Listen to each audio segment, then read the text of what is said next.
Halter. I'm the Executive Director of the Indiana Medical History Museum, and I'm going to tell you the story of William Fletcher and his reform efforts at Central State Hospital.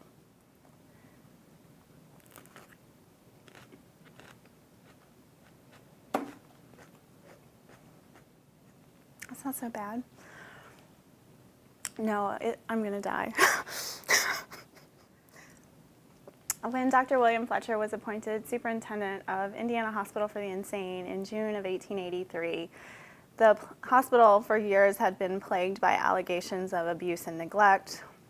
Nepotism was alive and well, as was political cronyism. Funds were being mismanaged, and conditions in general were just pretty miserable for most people there. So immediately Fletcher began making reforms. He had this reputation for being very understanding and sympathetic with the patients. He was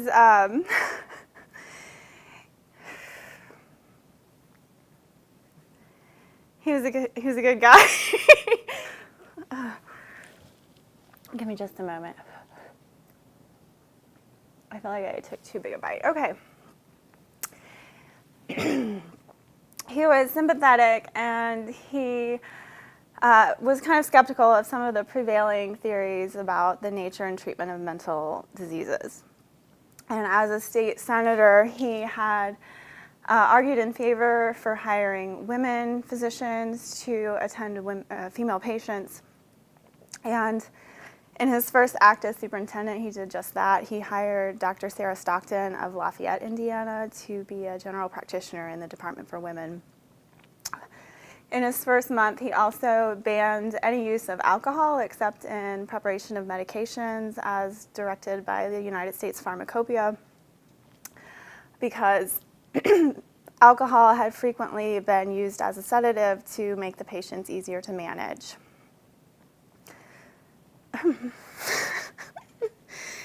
He also called on the Indiana House of Representatives to launch an investigation of the hospital to look into these allegations of abuse and neglect, corruption, political corruption, mismanagement and misappropriation of funds, and just the general conditions in the hospital. And unfortunately, many of those, upon investigation, were found to be true.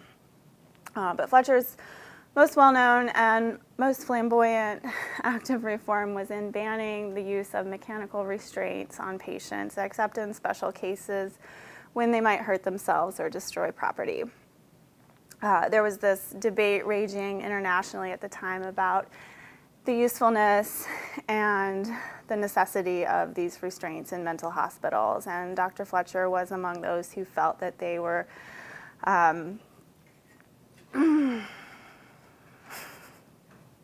Dr. Fletcher was among those who felt that these restraints were just cruel and ineffective.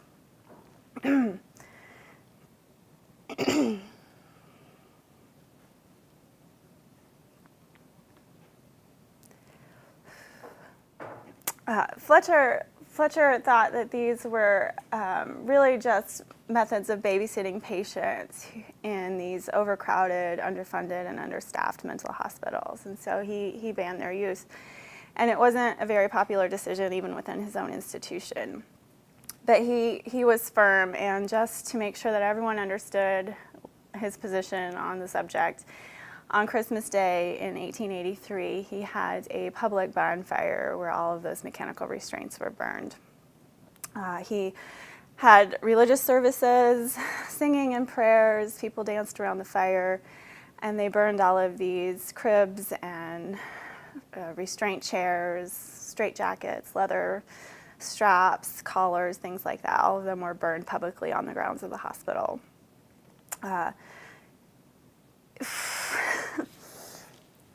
Unfortunately, Dr. Fletcher's position was a political appointment, and by the time the report from the House Committee on the investigation in the hospital was read in 1887, his kind of reformist shenanigans had already caused him to lose favor. And so he left the hospital, went across town, and opened a private sanatorium that had a national reputation for being cutting edge, and for most of its existence was almost entirely female run.